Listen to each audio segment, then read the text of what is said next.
Эргэн та халамжийн нэгдсэн системд бүртгүүлснээр халамжийн үйлчилгээ авах хүсэлтэд цахимаар илгээх боломжтой. Үүний тулд www.e-халамж.cg-ийн сайт руу ороод баруун дээд булан дээр байрлах бүртгүүлэх товчийг дарна. Гарч ирэх талбарт өөрийн мэдээллээ үнэн зөв оруулсны дараа бүртгүүлэх товч дарна. Ингэснээр таны бүртгүүлсэн цахим шуудан болон утасны дугаарт нэвтрэх нэр, нууц үг очино.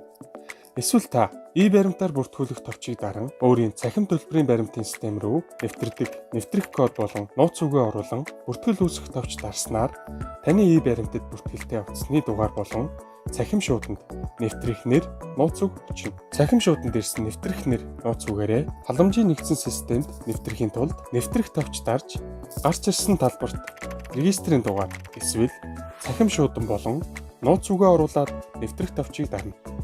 Хэрвээ та нууц үгээ мартсан бол доорх нууц үг сэргээх товч дээр дарж нууц үгээ сэргээнэ.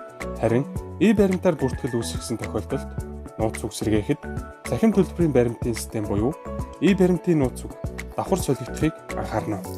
Та миний мэдээлэл рүү орсноор өөрийн мэдээллээ шалгах болон шинжлэх боломжтой бөгөөд ерөнхий мэдээлэл хэсэгт таны мэдээллийг улсын бүртгэлийн ерөнхий газраас татан харуулж байгаа учраас засах боломжгүй.